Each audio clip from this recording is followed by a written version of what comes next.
رمضان الرحمة وافانا فأضاء الدنيا ألوانا مولانا فيه وفقنا زدنا يا ربي إيمانا. Assalamualaikum warahmatullahi wabarakatuh. Alhamdulillah wassalatu wassalamu ala rasulillah Muhammad ibn Abdillah wa ala alihi wa sahbihi wa man walah, la hawla wa la quwata illa billah. Allahumma la sahla illa ma ja'altahu sahla wa anta ya hayyu ya qayyum taj'alul hazna idha syi'ta sahla. Allahumma rzuqna al-ikhlas wa fil qawli wal amali wa niyyat. Amma ba'du.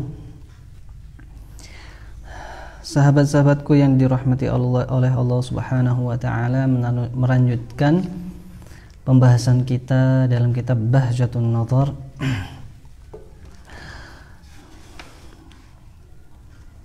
Kemarin sedikit sudah kita jelaskan tentang hukum-hukum akal. Bahwasanya hukum akal itu dibagi menjadi 3. Hukum akli, al-wajibul akli, al-mustahil al-akli, al-jaizul akli. Wajib akli adalah sesuatu yang akal sehat tidak bisa menerima akan ketiadaannya.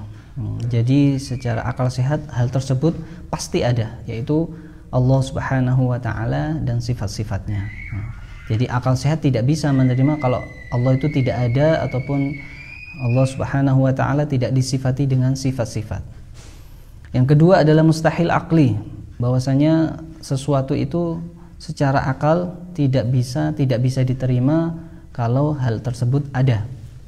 Seperti apa? Adanya sekutu bagi Allah Ta'ala. Jadi akal sehat tidak bisa menerima kalau ada sekutu, ada Tuhan selain Allah Subhanahu wa Ta'ala. Yang ketiga adalah al-jaizul aqli, sesuatu yang akal sehat bisa menerima ada dan tiadanya. Kalau ada bisa diterima oleh akal, ketika tidak ada juga bisa diterima oleh akal sehat. Yaitu apa? Semua makhluk, kita contohnya, adanya kita, tiadanya kita, ini bisa diterima oleh makhluk, bisa diterima oleh akal sehat. Sahabat-sahabatku yang dirahmati oleh Allah Subhanahu wa taala, pemirsa-pemirsa yang budiman, selanjutnya adalah apa makna dari al-fa'alu lima yurid. Bahwasanya Allah Subhanahu wa taala qadirun ala takwini ma sabaqat bihi iradatuh. Allah Subhanahu wa taala maha berkuasa untuk menjadikan segala sesuatu yang telah dikehendaki oleh Allah taala. Apa yang dikehendaki oleh Allah taala pada azal pasti akan terjadi. Tidak ada sesuatu pun yang melemahkannya, tidak ada sesuatu pun yang bisa mencegah dari apa yang telah Allah kehendaki pada azal. Dan Allah Subhanahu wa taala tidaklah butuh kepada pertolongan yang lain. Jadi tidak butuh kepada pertolongan kepada sesuatu yang lain. Maka dari itu kita harus memahami dan meyakini bahwasanya malaikat itu adalah memang hamba-hambanya Allah Ta'ala yang diciptakan oleh Allah Ta'ala untuk menjadi bukti bahwa ada hamba Allah Ta'ala itu yang la ya'sunallaha ma amarahum wa yaf'aluna ma yu'marun. Tidaklah malaikat itu satupun dari malaikat yang pernah maksiat durhaka kepada Allah Ta'ala. Mereka semuanya taat kepada Allah Ta'ala.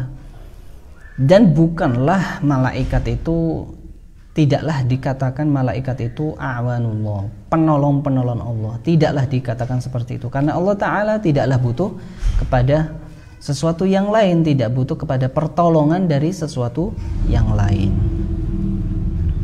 Allah Subhanahu wa taala berfirman dalam surat Al-Baqarah ayat 253, A'udzu billahi minasyaitonir rajim.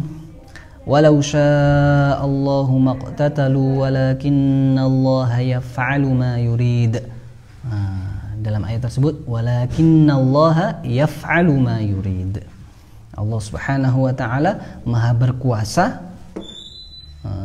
untuk menciptakan apa yang telah Allah kehendaki pada azal.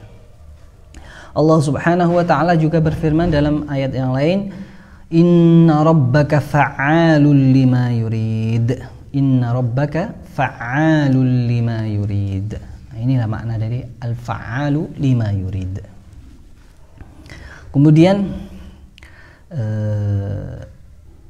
ada salah satu hadis yang diriwayatkan dari Rasulullah Sallallahu Alaihi Wasallam bahwasanya beliau Rasulullah mengajarkan kepada sebagian putri-putri beliau suatu doa yang sangat agung sekali, yang sangat yang punya makna yang sangat agung dan sangat indah sekali. Apa itu? Ma sya'allahu kan wa ma lam yasha' lam yakun. Ma sya'allahu kan wa ma lam yasha' lam yakun. Apa makna dari doa ini? Apa makna dari zikir ini? Apa makna dari ungkapan ini? Maknanya adalah segala sesuatu yang Allah kehendaki pada azal akan ada, pasti akan ada. Segala sesuatu yang Allah kehendaki akan terjadi, pasti akan terjadi. Pasti akan terjadi pada waktu yang dikehendaki oleh Allah Subhanahu wa taala. Hal tersebut akan terjadi.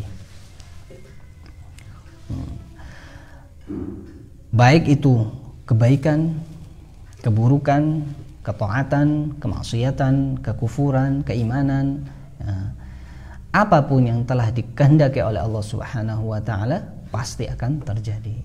Allah, misalkan kita yang sekarang kita alhamdulillah kita masih diberikan kekuatan oleh Allah taala untuk meneruskan kajian kita ini yang insyaallah kita niatkan lillahi ta'ala, ikhlas lillahi ta'ala.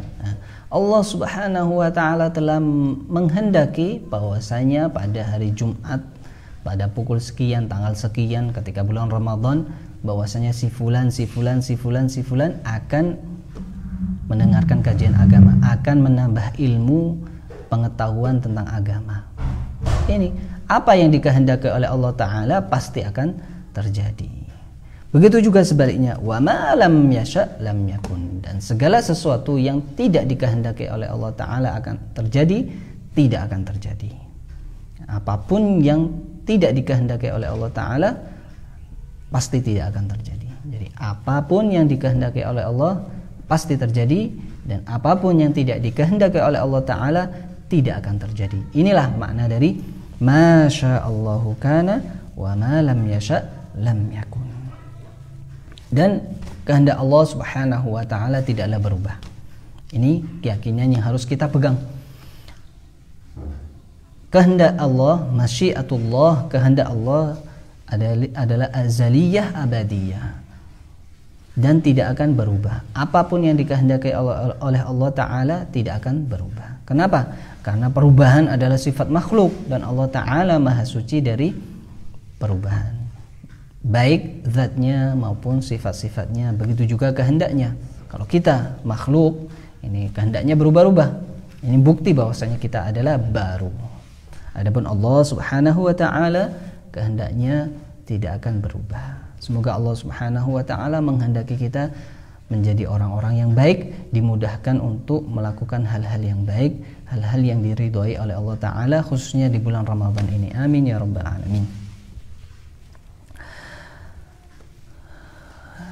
Tadi sedikit di awal saya singgung bahwasanya masyaallahu kana wa ma lam yasha' lam yakun, ini tadi diambil dari hadis bahwasanya Rasulullah mengajarkan sebagian putri beliau doa ini ya.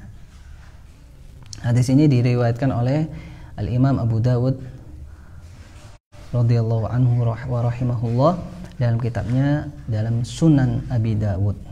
Ini bukti bahwasanya kita ataupun contoh bagi kita, hendaknya kita mengajari anak-anak kita, mengajari keluarga kita hal-hal yang bermanfaat bagi kehidupan mereka, bagi agama mereka, bagi akhirat mereka. Penting sekali.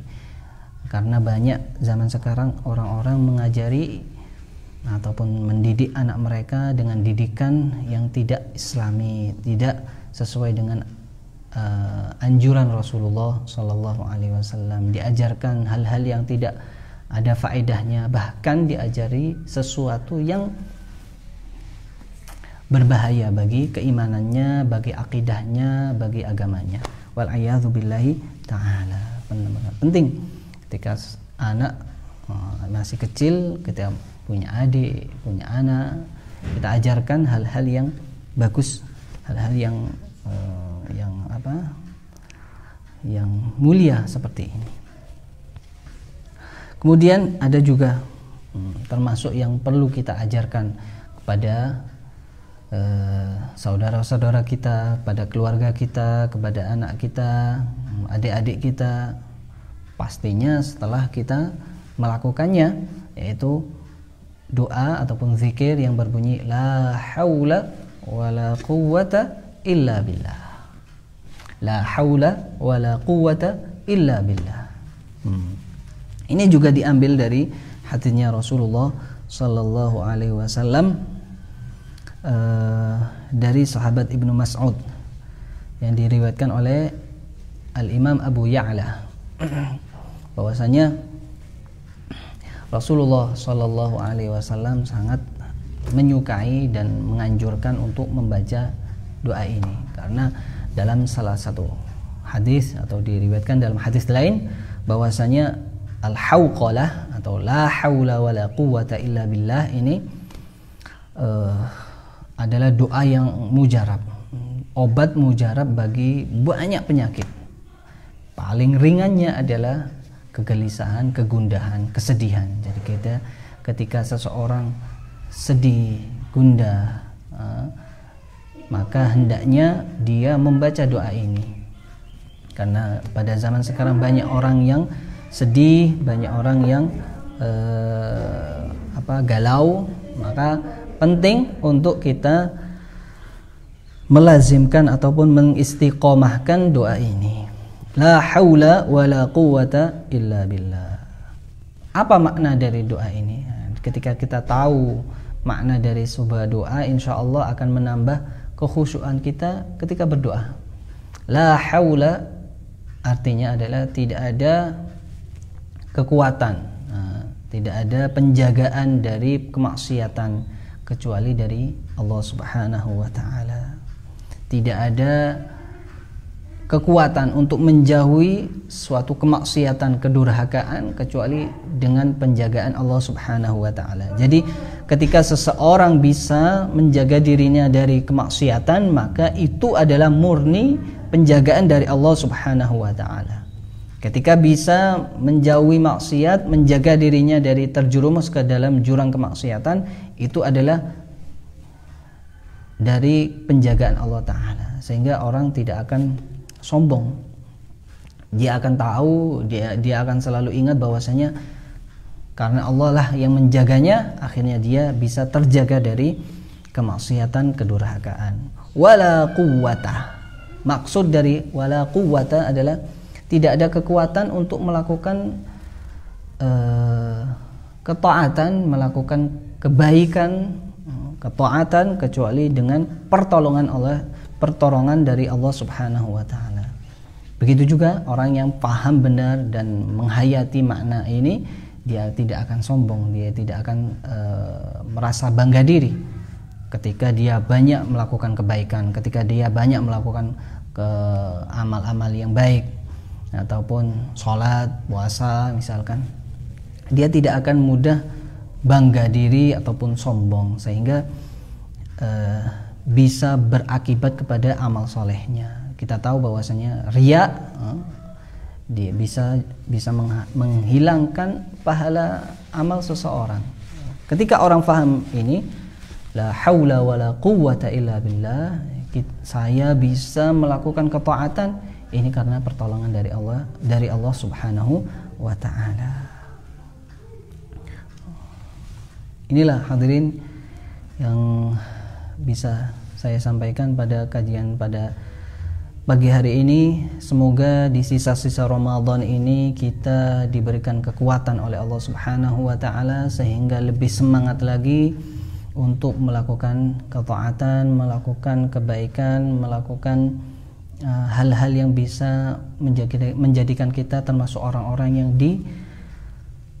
diselamatkan oleh Allah Subhanahu wa taala dari api neraka. Karena dalam bulan Ramadan ini Allah Subhanahu wa taala sangat banyak sekali menyelamatkan hamba-hambanya dari siksa api neraka. Semoga kita termasuk mereka yang diselamatkan oleh Allah Ta'ala dari api neraka, dan kita disampaikan nanti hingga penghujung Ramadan dalam keadaan sehat walafiat, semangat untuk beribadah, semangat untuk melakukan ketaatan. Amin ya rabbal alamin. Hadanallahu ayyakum. Assalamualaikum warahmatullahi wabarakatuh.